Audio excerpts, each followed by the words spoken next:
SEO Basics for Newbies.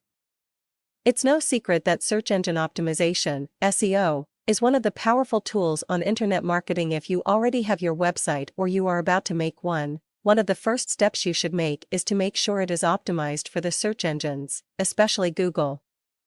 Although there are other factors that will have a larger bearing on your site positioning, making sure your on-page optimization is up to scratch can help you climb those last few positions. Web address: most of the time it's going to be hard, but still, if you have a chance, you can include keywords within the name of your website. For example, if your keyword phrase was web design for beginners, then the ideal name for your website would be webdesignforbeginners.com. Other example, you can have something like designtool.com/webdesignforbeginners.html. The problem with this example is that when you want to submit this site to website directories, many of them would only allow you to submit the part designtool.com.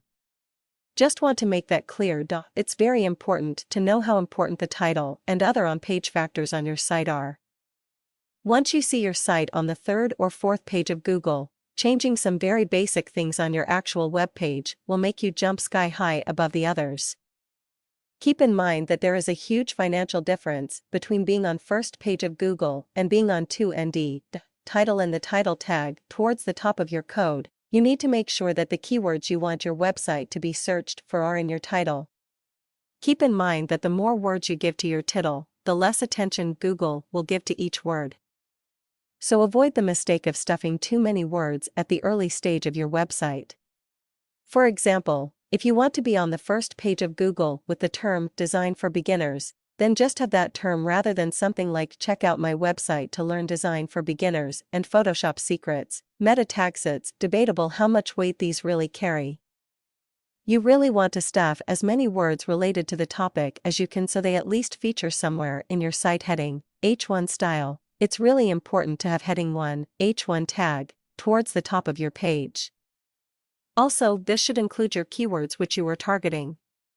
Especially, this is important if you're doing blogging. Obviously, you may want to have a few more words in there to make the heading more meaningful. For example, web design for beginners, make your first web banner. First paragraph: make sure to include your keywords in the first paragraph in your page. Try to include the words as close to the beginning of the paragraph as possible, but don't include the keywords that you have already used. For example, if the first sentence of the paragraph is web design for beginners, then skip it and use the next one. Google doesn't like keyword repetition. Remaining paragraphs: lightly sprinkle your keywords throughout the rest of the text on the page. Use at least one sentence per each paragraph that you think is the most catchy, but try to not make it obvious that you are just stuffing keywords in for the sake of it. Bold/italic/underline, use those on each keyword. Also bold the keyword phrase 2 or 3 more times in the page. If you prefer, you can use underline or italic, but most tend to use bold for this. This helps Google identify which keywords you are targeting.